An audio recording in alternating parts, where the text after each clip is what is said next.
2, 3 o'clock, 4 o'clock, rock.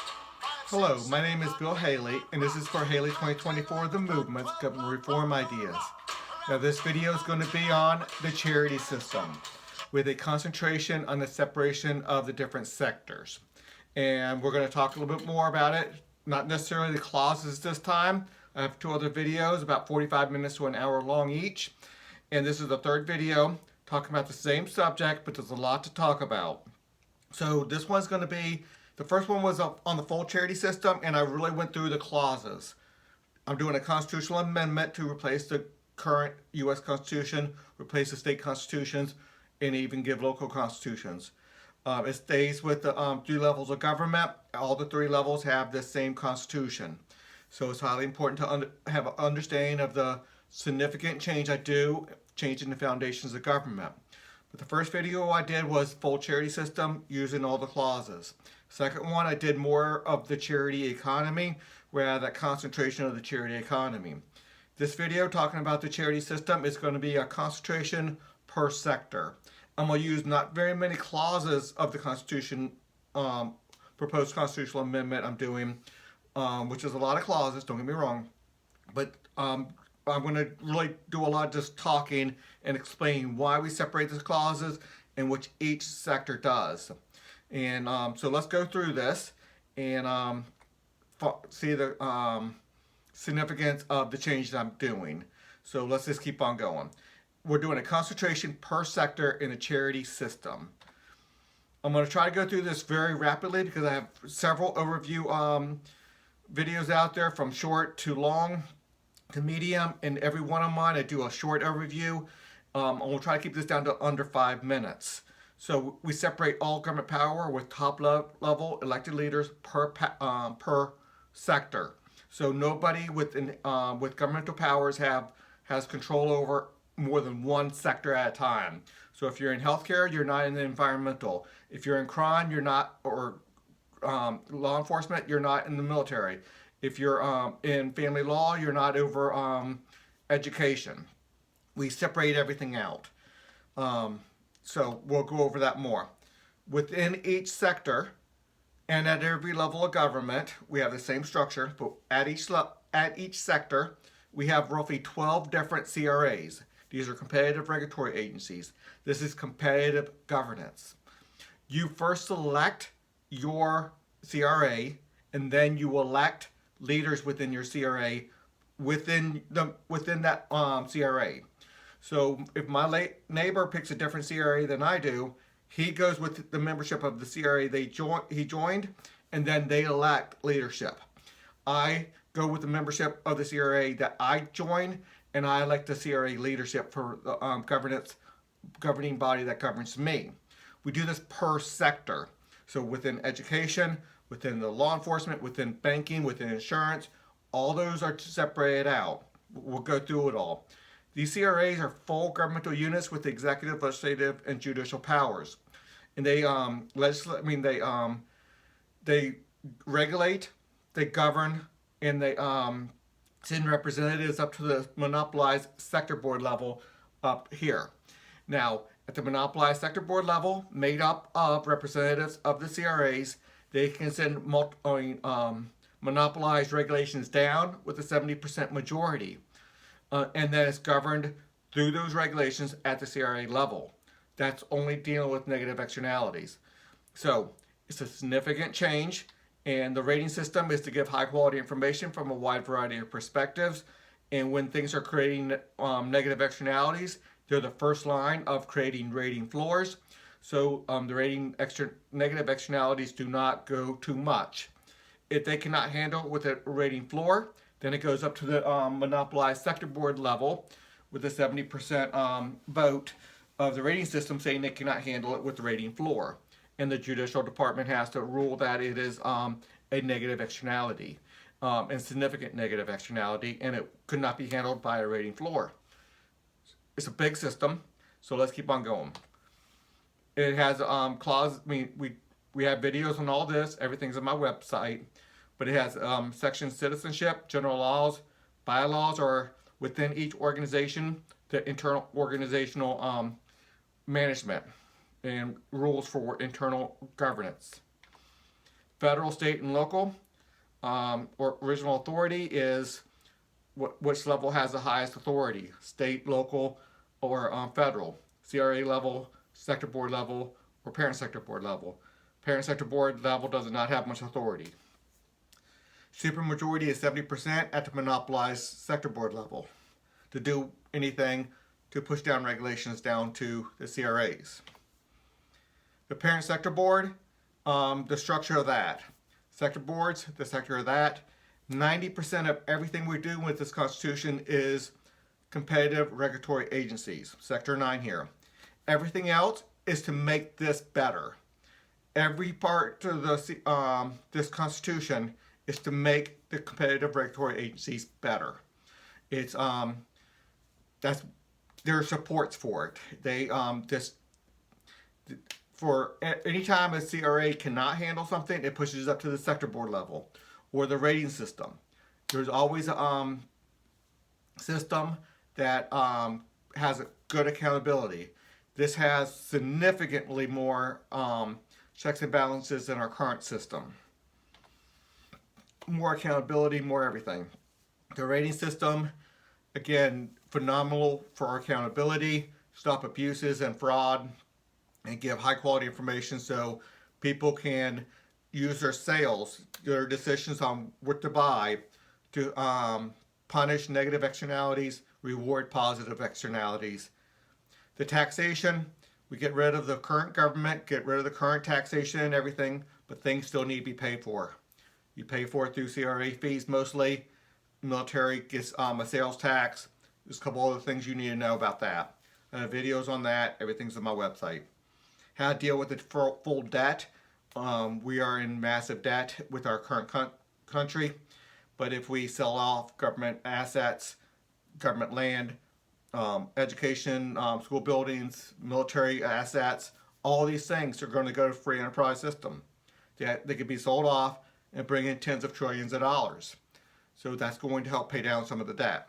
Maybe not all of it, but it's going to pay down a significant amount of debt. We deal with a full transition of Social Security and the whole 9 yards.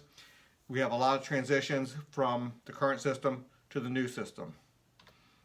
Pockets of freedom, that's foreign policy, immigration, you can look at that. States partial acceptance per sector, I have a video on that. Separation of responsibilities and authorities into 30 sectors. We kind of went over that, but let's go over the 30 real quick. This is a concentration on the charity system. You'll see the 5 on there. We'll go over each 5. Here's a foreign protection system. Here's a violent crime mitigation system. Again, all free enterprise almost. Major accountability, a lot more accountability than we currently have now. Healthcare, these 5 are going to be significantly enhanced by or intertwined with the charity system. Enhanced by the charity system, and the charity system will be intertwined with these. Again, most of these will be intertwined with the charity system. Food, education, definitely. Human resources and sales, very, very much so. Identity is integral into that, very much into that. These last 5 are probably not going to be too much into the charity system, but every sector is going to be involved where they can be. Okay, it's important to understand what a CRA is. It is full governmental units, executive, legislative, and judicial powers. They regulate, they govern, and they send representatives up. We have every current government, every local government, every city, every state has a distinct CRA structure. It's either a local, state, or the one federal CRA structure. So it's highly important to understand the whole structure and distinct CRAs. Localities don't all share the same CRA structure. Every locality has a CRA structure. It's a local CRA structure or a state for states. Okay, the charity sectors. Here's all 30 of them, and we're going to always remember this green. I'll come back to it on occasion. It's so important that you know that we select our CRA. Every time we go through one of our slides here, it's important to know that we select our CRA first. We select who we're going to give our money to for our mandated contribution to charities. It's important to know which case managers we're going to use. It's important to know what charities we we're going to support. Current government welfare will terminate. It's part of the clause. It's more of it, but it's highly important to understand. Current government welfare will all terminate. Within the tax code, food stamps, Medicaid, all that stuff will terminate. Here are the 5 sectors in the charity system. The first 3 are technically in the charity system. The other 2 are so involved that I have it in the system, but they're technically not in the in it. But I put it on this page because they're so involved. The religion and family law will just be intertwined in so many people's desire to have a good system. So they're in the screen, but technically the charities, the CDAs, and the AOs, case managers, and the funding mechanism, they're the 3 that are technically and legally in the charity system. Okay, again, always remember this screen here. The charity system has no obligation to assist any specific person. I did a full teaching on that. There's videos on that. There's articles on that on my website. It's one of the most important things is the ability to say, no, we're not going to help you. The mandate for any person or group of people to demand help is a very bad thing. The ability to say no is highly important. That's one of the main things wrong with our current system. We don't have individual subjective determination, and that is doing much harm. And that's at the sector board level. A CRA, a charity CRA, a case manager group, you can join one that says we're going to help everybody out. That's fine. But at the sector board level, the whole system, there's no mandate to help. A CRA that you can join one that says we're going to help everybody. That's fine. But the CRA level, you cannot mandate that onto anybody. That is so incredibly important. And if you don't understand that, read my articles, look at the other systems we have. Okay, that's the full clause there. I'm not going to read the full clause. You can pause it if you want to on that. Okay, next slide. The charity system is important to keep on coming back to have an understanding of what the 5 are. Now I'm going to go through the purpose of each sector. Each one is established within the Constitution, and then let's give the purposes of each one.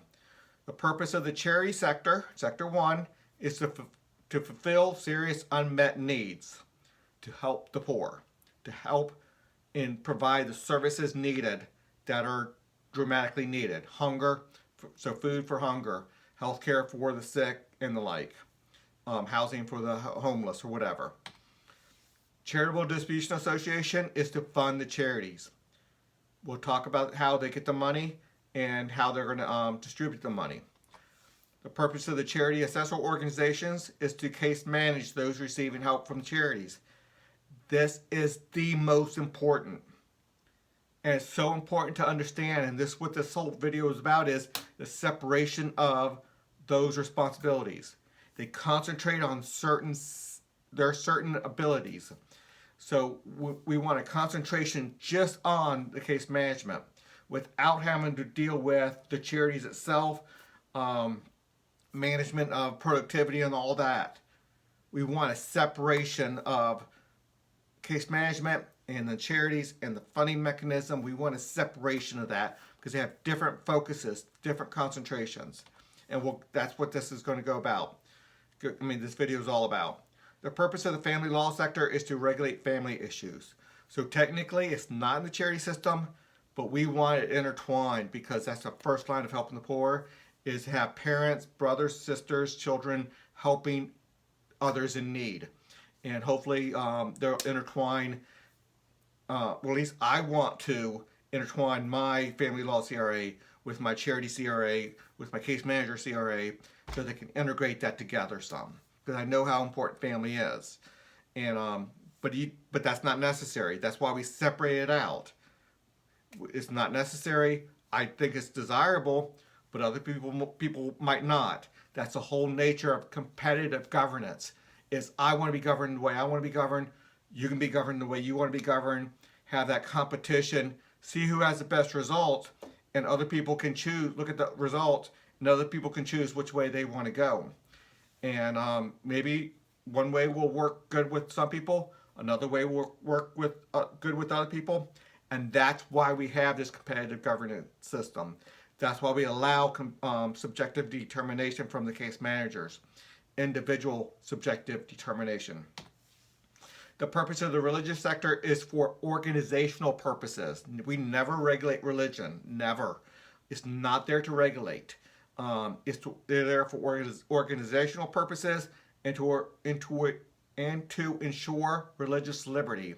So incredibly important that we put it at the sector level, and that gives it real power. The concentration per sector. So that's what this video is going to be about. I know we're 15 minutes into it, but without that base, the rest of it's talking nonsense a little bit because you don't understand the base. That first 15 minutes that I spent here is the foundations. And I'm really trying to say different things on this video than I did on the other videos. I did about two other videos that are about 45 minutes to an hour long. And this one's going to be about the same length. However, I'm doing a different concentration.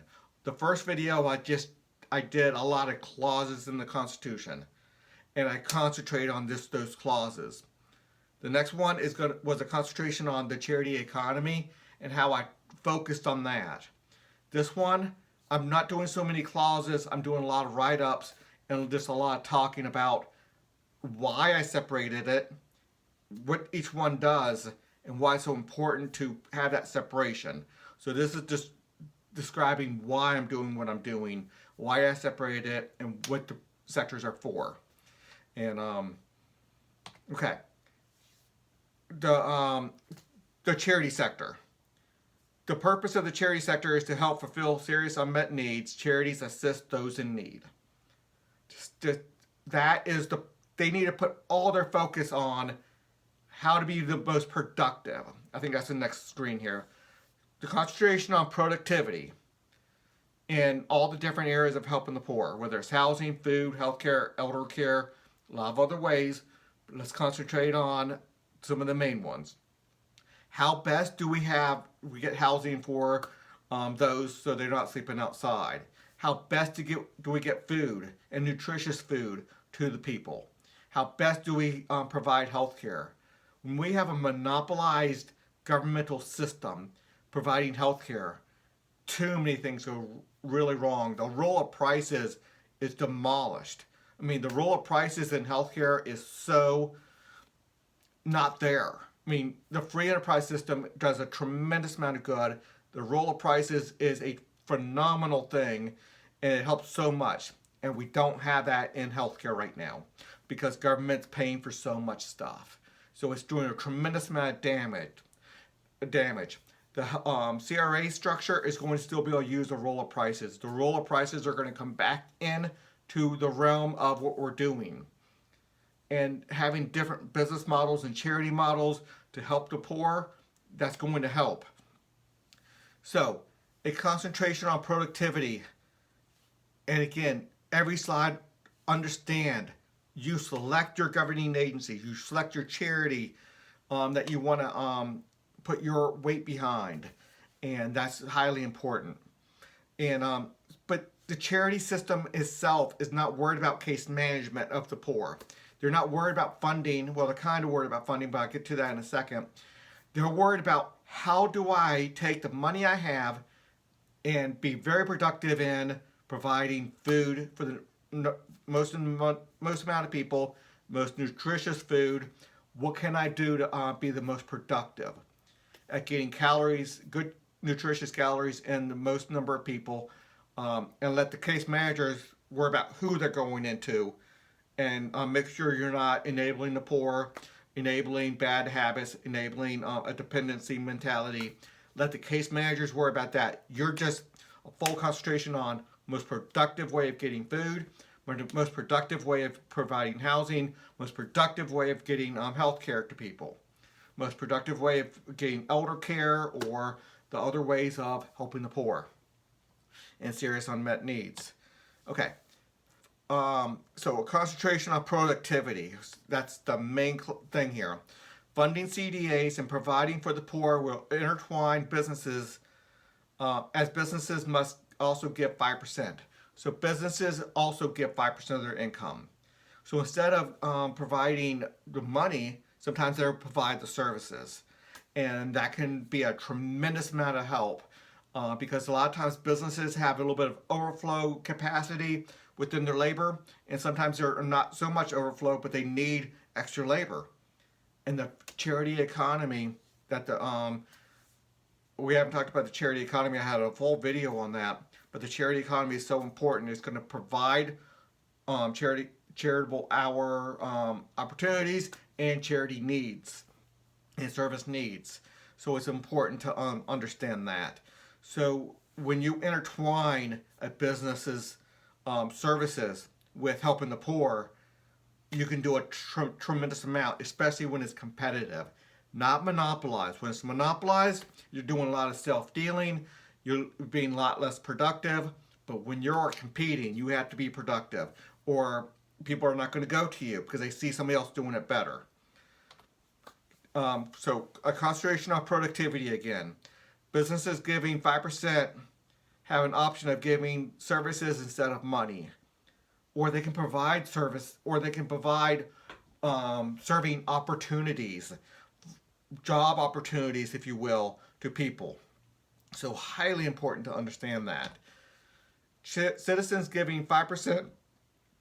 Okay, so not only do businesses can give work opportunities or service opportunities to people, but citizens, instead of giving their 5%, can give labor hours. So if you're productive you have to be productive. If you're not productive, somebody else is going to win out, and they're going to show you with poor ratings, not give you much credit for giving labor hours. You can't just have 10 people ladling soup into one bowl and say, hey, that's worth a lot. Maybe sometimes ladling soup into a bowl for somebody can be helpful, but that's not usually the most productive.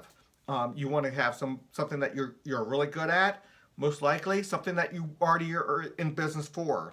If you're a plumber, give plumbing services to the poor. If you're a heating and air conditioning mechanic, go fix up the heating and air conditioning for the poor. If you're a doctor, obviously you give healthcare to the poor. So there's so many different ways. If you're a car mechanic or anything that you do, you want to be able to provide those services to the poor because that's what you're good at already. That's what you're productive at. A concentration on productivity. So charities will find people, find their talents. How can you help the poor? Well, instead of money, you have the option of doing service labor hours. Now you can always give money, so just like we do now in taxes, but you give to the one that you want to give to. But you always have the option of, hey, I'll give you these services instead of money. You work an extra 5%, which is roughly 2 or 3 more hours a week, maybe 2 hours a week for a 40-hour work week. 2% is 5%. I think I did that number right. Maybe 2.5 or something like that.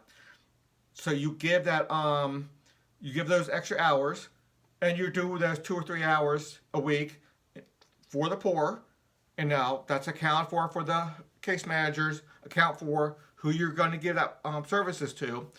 But as long as it's accounted for and it's productive and it's good for everybody, that's a good thing. You don't have to worry about whether it's productive or good for that one person. Somebody else is taking care of that. That's why we have a concentration for this between the sectors. The AO, the case managers, making sure it's good for the person, that service is needed for that person.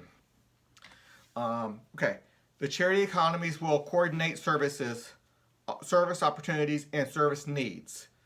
So there's 2 things that you need in an economy: putting services in and taking services out. Serving the community and the community serving you. That's what the economy is. You put services in worth $100 and you get services out for $100. Now with charities, it's usually the case that you're not able to give as much services as you need. That's what charity is all about. You need more than what you can actually give.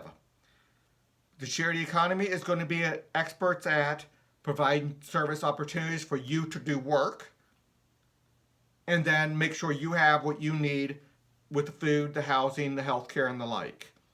So that's highly important. Both sides of that, and the charity economy will be perfect at that. That's not so much the AO's job. The AO's job is coordinating what services you should get, and making sure you go out there and work and put some labor hours in compensation for that.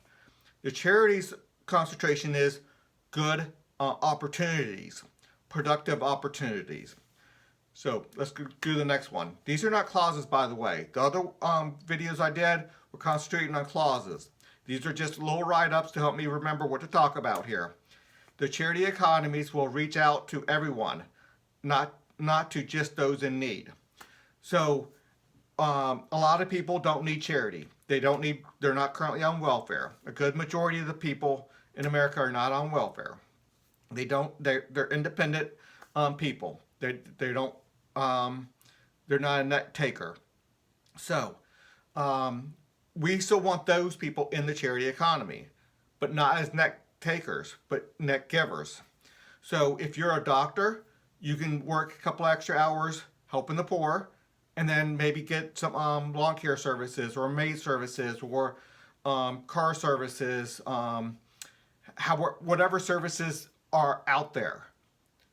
A lot of companies out there will give service opportunities, so landscapers or maid services or whatever, for that doctor to give a couple extra hours. And that's what an economy is. The doctor gives 3 extra hours per week, and they don't have to worry about cutting the grass and doing the laundry and cleaning up their house. And we want that, because we don't want the doctor cleaning up their own house, doing their own laundry, doing their landscaping with those 4 or 5 hours. Let them spend 2-3 hours on helping the poor, and translate that over to that landscaper, because that landscaper cannot give healthcare services unless they're trained. But usually a landscaper, if you're not trained, you can do landscaping or maid service. That labor transfers over to that doctor doing 2 or 3 hours of healthcare services. So that's what an economy is. So we want everybody involved, so you have a lot of different service opportunities and service needs. Okay, a concentration per sector. We're changing over to the Charitable Distribution Association, and highly important to understand what this is. Okay, they first collect the money, and then they distribute the money. Let's talk about the collecting the money first. So everybody's mandated to give roughly 5% of their income, including businesses. I'm not exactly sure what percentage they're going to have to give. The target is 5% of GDP. That's the target. Businesses are roughly half of that. Individuals are roughly half of that. What income tax you need to do without deductions, exemptions, or whatever, what income tax is needed to get that 5% of GDP. So altogether, 5%. So let's talk about that for a minute. Collecting money is competitive in that every citizen and every business must select a city, a state, and federal CDA. So you have roughly 12 cities to select from, 12 state ones to select from, and 12 federal CDAs to select from. So you have roughly 12 of them.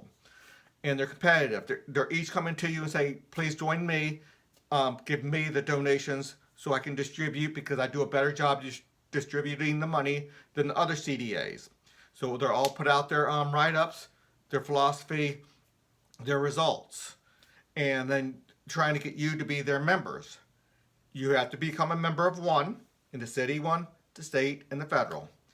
Now your goal, the contribution is about 5% of your income. Again, it might be a little bit different, but it needs to be 5% of GDP total. So half of that roughly coming from individuals, half of that coming from businesses. And it has to be by the income, without deductions, exemptions, credits, all that stuff. 40% goes to the local, 40% goes to the state. 20% goes to the federal. Translating from being of the 5%, that's 2% of your income going to federal. To local, 2% to state, and 1% to federal. So that's the breakdown. That's what the 40, 40, and 20 of what you give. Federal gets the least amount, which is 2% of your income, 2% of your income, and 1% of your income. That's the breakdown. So CDAs compete for your membership. That's the funding. So in the CRA social contract, to be a citizen in the United States, to live here, you're part of that mandate, part of your obligations to live in this country is to help the poor with 5% of your income. Even the poor have to help the poor. The rich have to help the poor. Everybody has to help the poor. Everybody pitches in. Unless you are totally disabled, you can ask for an exemption. There's a way for that. We're not going to get into on this video. It's on the other videos. But if you have Down syndrome, you're totally disabled, whatever, there's ways to ask for an exemption from the whole system. However, everybody needs to contribute to helping the poor. So everybody does that. Now that's the money coming in. Now once that comes in, you have to realize 12 different organizations at the federal will have roughly 20% of the money. States will have 40% of the money. Localities will have 20% of the money. I'm sorry, 40% of the money. I'm sorry. And each locality is split between 12 different CDAs. Some might have 5%, some might have 20%. Depending on how big their CDA is, who got the memberships. So it's important to know that the money is going to be dispersed into a lot of different CDAs. But only 12 per locality, 12 for the state, 12 for the federal government. So it's not overwhelming number of CDAs. Basically, you have 36. And since the federal, state, and local are going to be affiliated with each other, basically you have 12 or so. Maybe a little bit more, but 20 or so. Because they'll be affiliated. When you go ask for the local one, the state one will be right there with it. They're affiliated with either the Brookings Institute or the Heritage Foundation, the Democrat Party, the Republican Party, the Libertarian Party, the Green Party, Socialist Party, whatever party you might want to be involved in or affiliated with, you can belong to that. Or none of those parties and new ones pop up saying we want to do it this way. It could be the Catholic charities, it could be the Protestant charities, the Jewish charities, Muslim charities.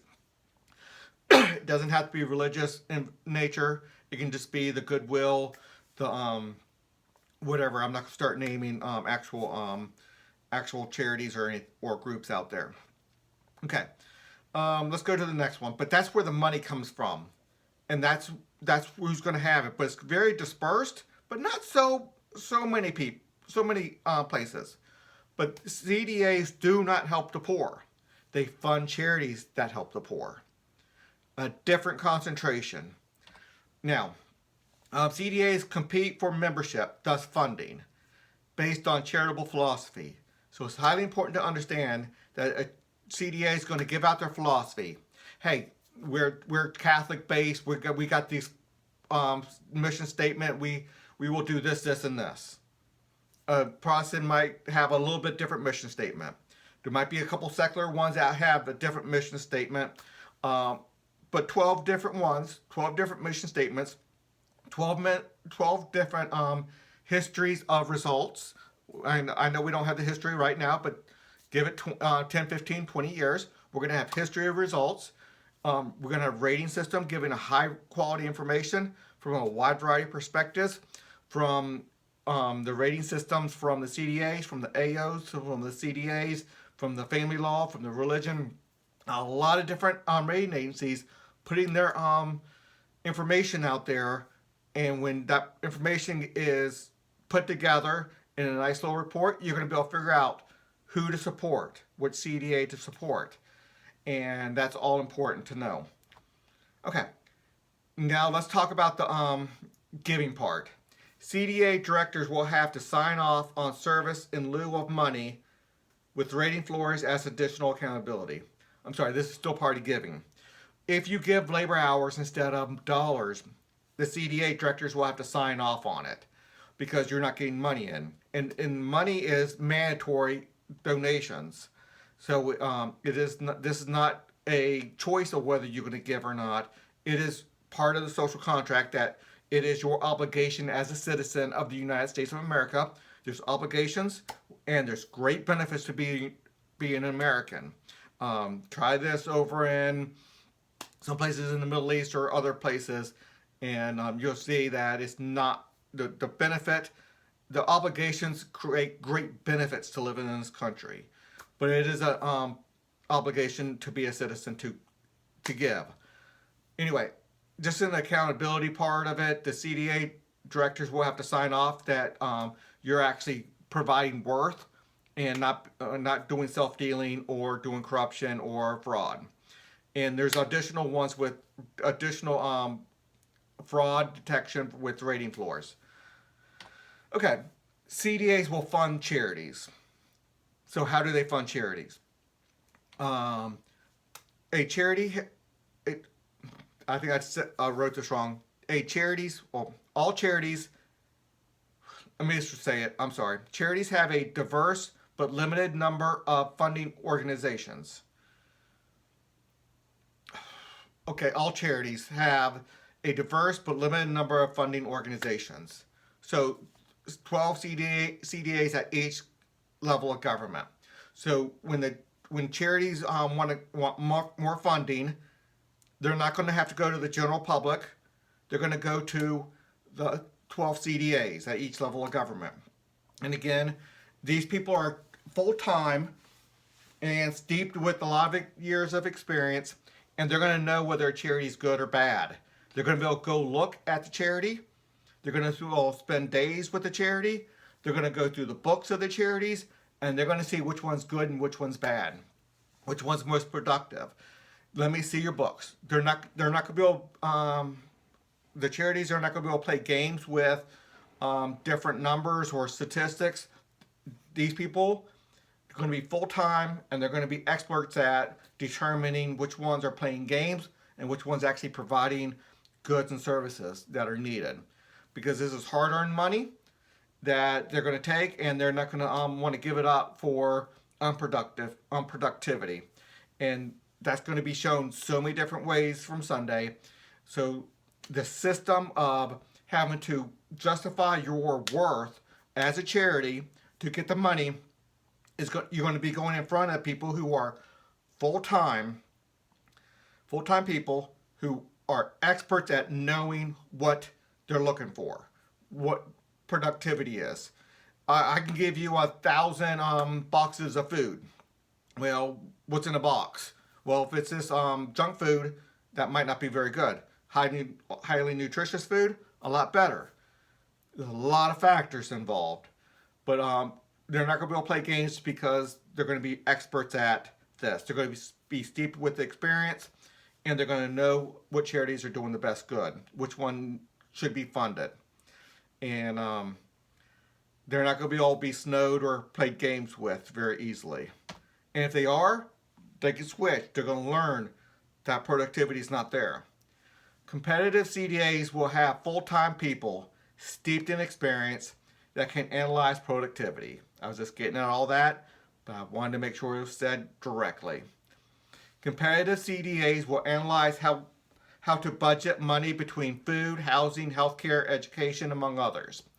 A lot of areas that need to be covered.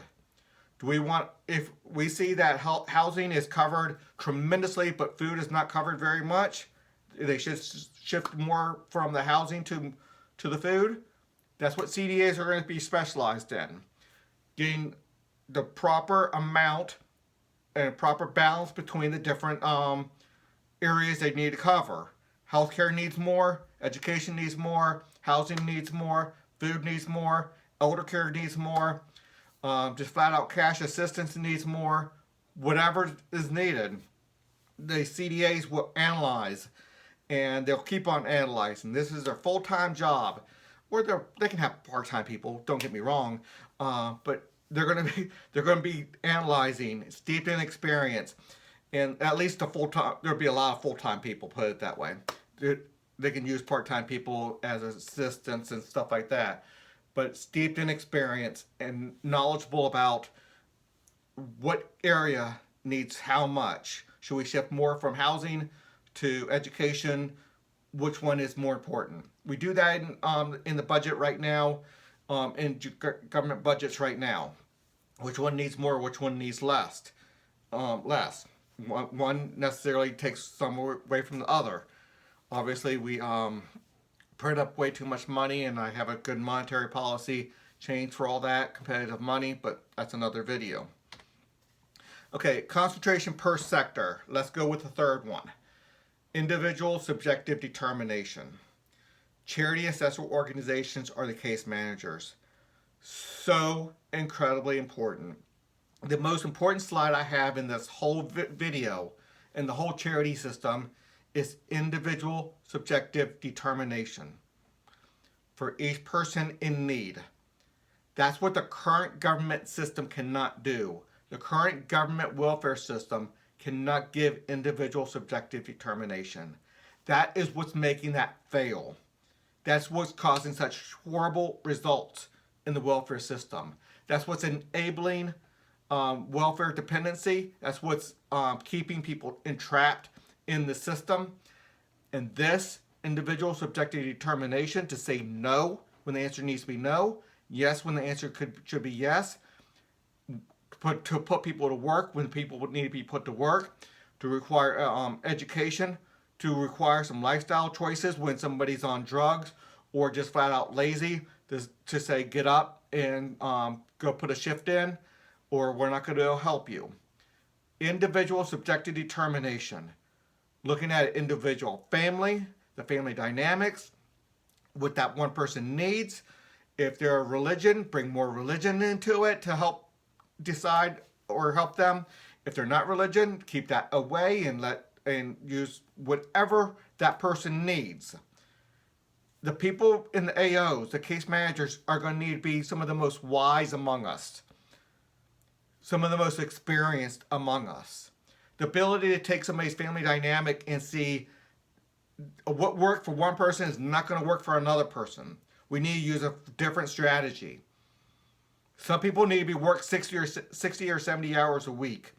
Other people, they need to take care of their family, their young children, and they can't be put to work at all, and they just need assistance.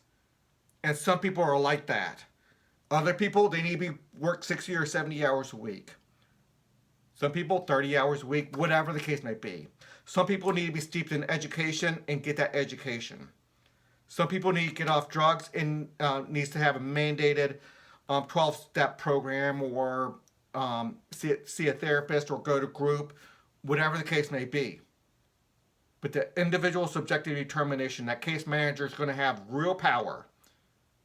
When he can say no, when he or she can say no to somebody, if you don't do what we need you to do to get your life back on track, to get you out of the situation where you are impoverished, that individual subjective determination is almost entirely the point of the charity system.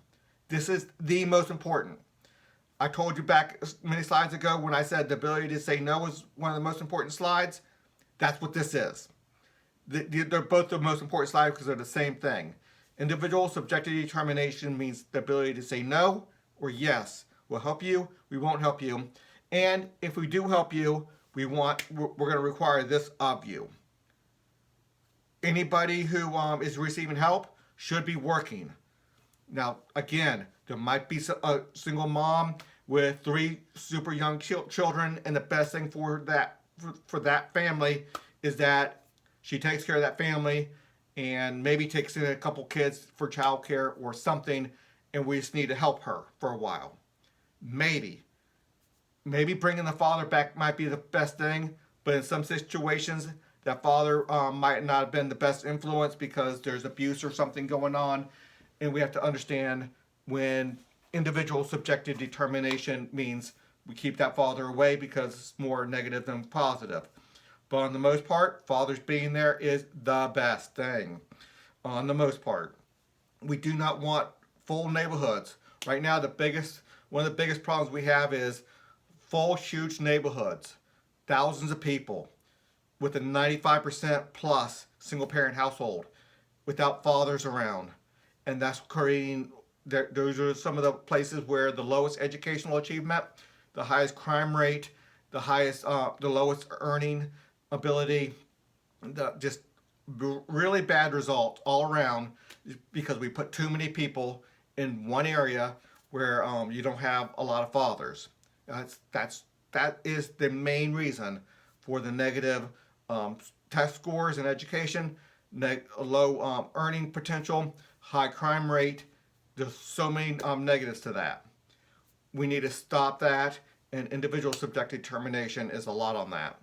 So let's keep on going through that. I probably just touched on many of my next slides, but let's just go through it.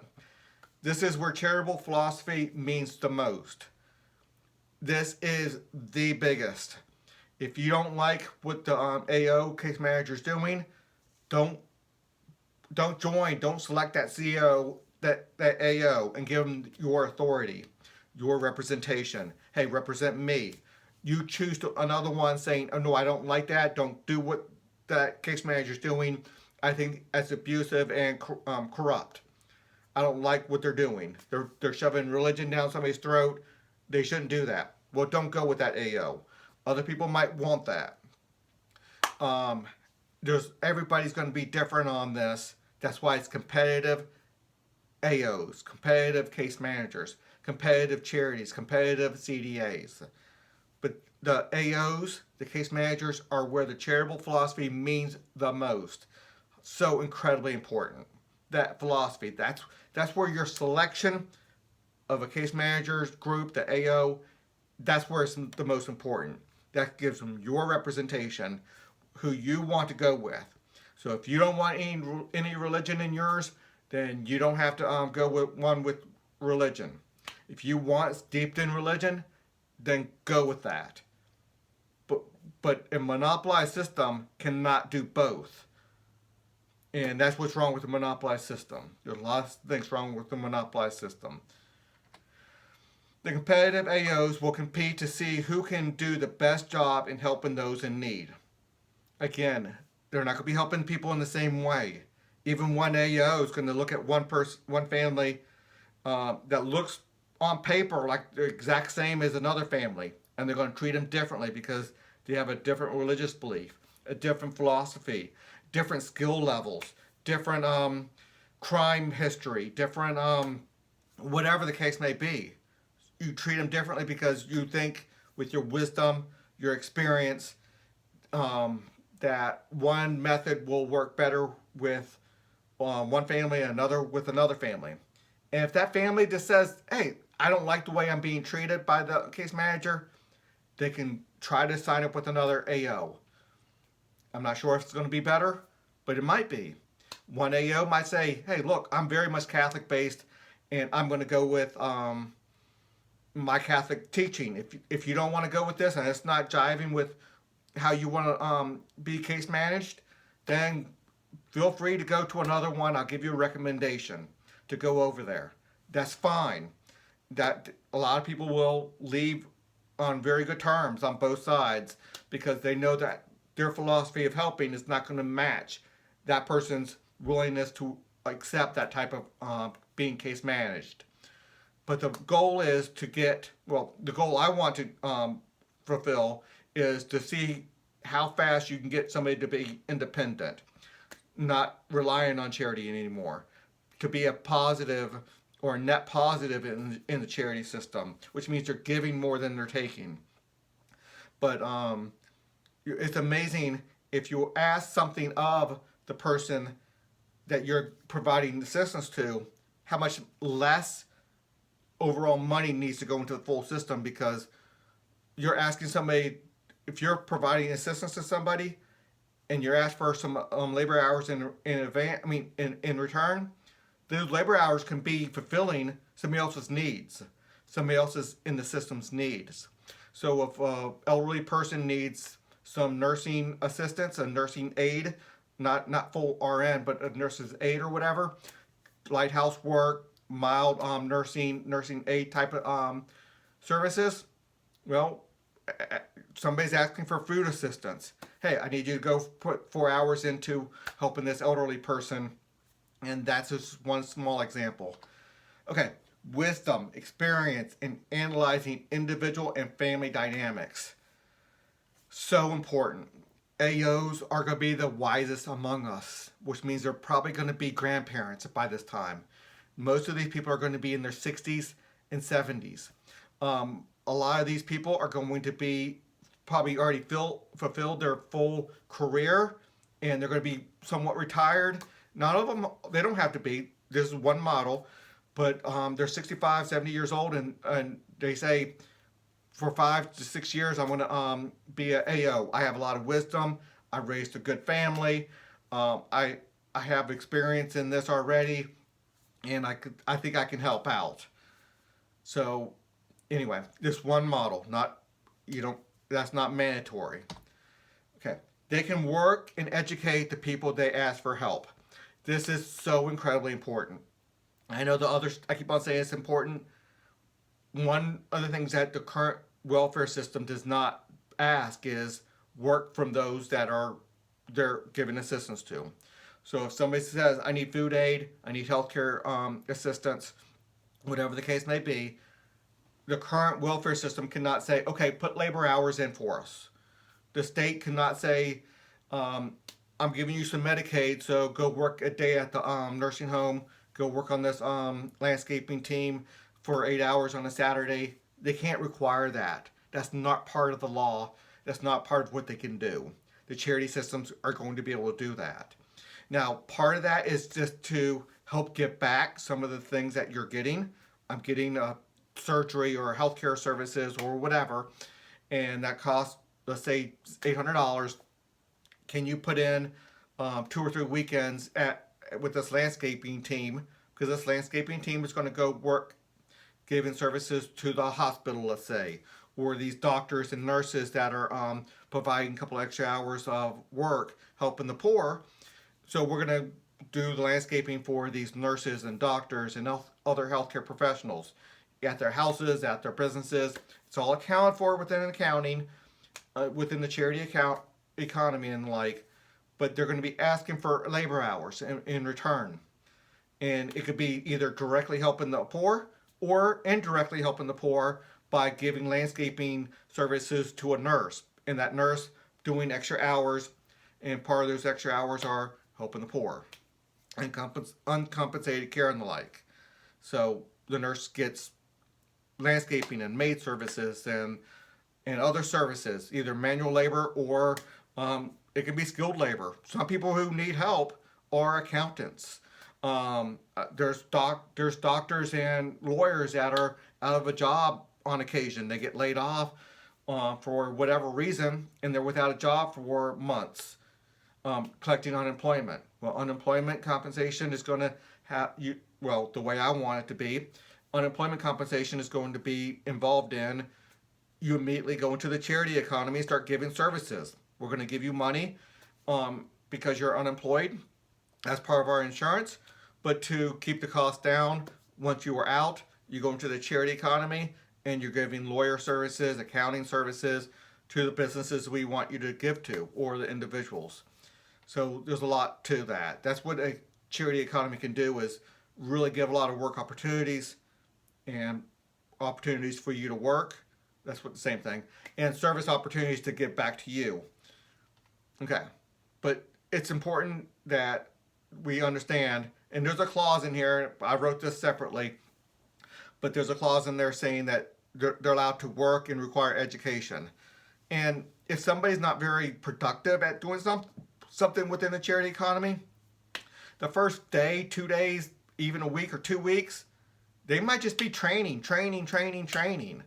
A lot of companies have a 6 to 8 to sometimes 10-week training course just before they get any productive work out of their employees. Same thing with the charity economy. Obviously, some manual labor is going to be a day or two training, apprenticeship type of thing, but other ones are going to be year-long, gaining experience every day, doing some work, some training. There's a lot of different models out there. Every discipline has a different training level. Okay. So we're still on the AOs, the caseworkers. The requirement to start donating to CDA starts at the age of 13. It's another part of my Constitution, but we start taxing at the age of 13. They start getting their ability to start voting on their CRA, selecting their CRA, paying their fees at the age of 13. It's progressively from 13 to 18, slowly and gradually getting up to the full amount when they hit age 18. When they're 13, 14, 15, a lot of that's just going to be flat out training. Within their school, they're going to be training to be more productive in real skills that they can use in the charity economy. Some of it might be actual out there working. 13, 14, 15-year-olds, they work in nursing homes right now, serving, taking trays back and forth, learning some skills on cooking, learning some skills doing that, babysitting services. There's a lot of things that 13, 14, 15-year-olds can do. But a lot of it's going to be training to become more productive. So your work hours are not worth only $7 or $8 an hour. They're worth $14, $15, $16 an hour. And guess what? If you do that when you're 13 through 15 years old and use your required labor hours or charitable donations to the company and to your CDA as work hours, and you use that as verifiable training to be more productive, well, when you get a real job, you can use those same skills to be worth $15 to $20 an hour in a real job versus being minimum wage $7.25 an hour or whatever it is now. So that donation will likely consist of charity hours in the charity economy. So 13-year-olds, it's not many hours, not a lot of dollars. If a parent wants to just pay it for the child, they can. But my recommendation, and hopefully a lot of parents' recommendation, would be get out there and start working, put your charitable hours in, and when you're 13, 14, 15, especially those early ages, you're gaining the skills, work apprenticeship models and stuff, gaining the skills to be very productive. And that can be a skill in a lot of different areas. It's not just a nursing home skills, nurses aid skills. It can be a ton of different skills. You can be helping in the fire department, the police department. You can be helping their environmental by working in the state park, a city park, wherever. The opportunities are profound out there. And you can start gaining skills so your work provides a lot of worth, a lot of productivity.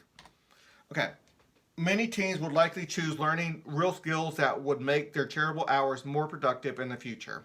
Just talked about that, but I just wanted to make it very clear. And again, these are not clauses in the Constitution. This is just me talking about it. You can go through the Constitution. I already did that on another video where I did straight up clauses. But this is just me talking. Okay, AOs coordinate the help that is needed. So, AOs do a couple different things. They see what's needed for that family, that person or that family to get to be independent. And part of that is to get more education, to get work skills, to start working, to make sure they show up on time, to give them counseling when they're, let's say they're just not the best of workers, they don't have the best attitude. Require them to go to counseling, to go to small group ministries or small group to learn how to be a better worker, to get a better attitude, to be more productive, whatever the case may be. You're part of society, and we need to competitively now, the ones you agree with, get these people into a group where they can start learning how to be more productive. Why are they not as productive? Why do they need assistance? The AOs need to analyze that and figure out what pathway is the best way for them to have independence and have a good life. A lot of different ways. If you want to be independent totally from the get-go, don't ask government, don't ask the charities for anything. Go work, provide for yourself, whatever. Nobody ever has to ask a charity for anything if you can do it on your own. I'm talking about if somebody says, I need food assistance, I need housing assistance, I need this. Well, they're doing something wrong in their attitudes or their motivation or something. Unless they have a major disability, they're doing something wrong. And sometimes the attitude, the motivation, the counseling, I mean, a lot of people have to work through some really tough stuff. They had a tough childhood, no doubt about it. And they could use their work hours, charitable hours, by going through some counseling if that's really what they need. So we're not putting them to work too quickly if they really need to go through some counseling. And guess what? Counselors, they can put their labor hours, their charitable hours, instead of donating money, they can give their charities to the small group ministry type of helping those who really are struggling. So I'm just going through a lot of examples, but that's where the charity economy can come in, getting the counselors that need to be counseled, getting the elderly who have a lot of wisdom, who's lived a life that can give some good advice, getting other people that who find out somebody's need, find out somebody who can give that need, fulfill that need, and get them together and match the need with a person willing to give the services. And that's what a charity economy is. And the economy means let this guy go work somewhere to kind of earn what they're getting, and that person's going to get some benefits. They don't have to necessarily mow the yard of the counselor. They can mow somebody else's lawn, and the charity or the economy means you're getting the services from somebody else. Okay, that's what the AOs coordinate the help needed. So they coordinate, hey, do you need food? They provide a certain amount of food or a way of getting the food. You need housing? They organize that. You need healthcare? They connect with, they have a lot of connections already, established connections with doctors, and they just say, okay, I have this many hours from doctors in the healthcare industry, and so many healthcare credits, or however you want to look at it, and I have then they look at the needs, look at the provision of opportunities, and then they match it up. So they coordinate it. Okay, examples. Just do a couple of examples. By no means does this mean the only. This is one of literally tens of thousands of examples I can come up with. So let's say you have a struggling 18-year-old, and they need some education, and they don't have the money, they don't have the family, they don't have a lot of people, but they really want to get that college degree. So they're 18, 19, 20 years old. Could the AO, caseworker, put that person with an elderly couple who needs assistance? They want to still stay in their house. They don't want to spend the tens of thousands of dollars a month needed for somebody to give them assistance, a nurse's aide or whatever, to come in and give them assistance, do the light housekeeping and the whole 9 yards, and do some basic elder care. Not intense elder care, but basic elder care. And the 20-year-old stays in the house. They get room and board, and the college is paid for in a different way. I got ways to pay for college, but you kill two birds with one stone. We don't kill birds. We take care of two problems with one solution.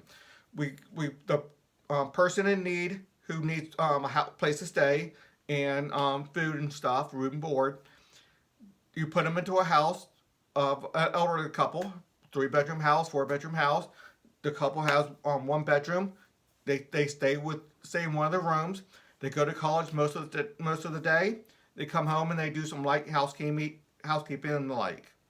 One example. Obviously, there's a lot to that. Let's give one more. Doing a shift at a nursing home in exchange for food aid. Well, that's just one simple example. Obviously, that's not the only two. There's tens, if not hundreds of thousands of examples, and there's a lot of different ways. There's going to be, instead of a landscaper providing money to their 5% of income going towards it, they'll give 5% of their services and provide two or 3 hours per employee they have to give services to the nurses and the doctors' homes and to the hospitals and the doctors' offices. So they're not. If you just want to go into regular economy, and they want to charge them dollars, and then pay the dollars. Dollars are good too. I'm just talking about there's ways to get around and make good organizational sense and make good productive sense. There's a lot of examples, and I could go examples after examples. Okay, let's concentrate on family law for a minute and how that sector is going to coordinate. Many family law CRAs would likely intertwine with the AO, with the caseworkers, and charities. Competition among CRAs would develop many interesting models. One interesting model I thought would be pretty cool is that, let's say, a whole bunch of 50-year-olds who have elderly parents in their 80s get together and say, we're going to create a risk pool. So if any one of us 60-year-olds pass away, we'll be adult children to your elderly parent, and vice versa. Now, we know by statistics that 50 and 60-year-olds are going to live longer than the 80-year-olds, but the 80-year-olds who lose a child and are without children, without family, that's a major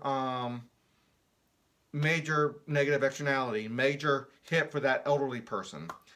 And for a family law, for somebody to say, hey, I'll be a family member to your elderly parent if you pass away and you do it to mine. But we do a bigger risk pool within the family law CRA. There's a lot of things like that. I think that would be a pretty cool thing. And it's hard to organize in our current society the way we currently hold things. And individuals could do it, but as a big group, as a family law CRA, that could be pretty darn cool.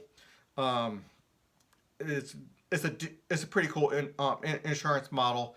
It's kind of hard, but if you have like-minded people that's in the same family law CRA, they're all Protestants, they're all Catholics, they're all something that really will show the same family type of values.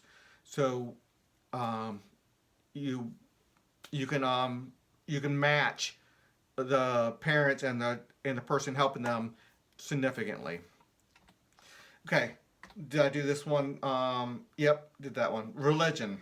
I'm not going to talk about a lot of religion, but religion is the greatest motivation to help the poor. The ability of every person to select their CRA in every sector means nobody is forced into religion or forced into a secular services in a monopolized governmental service.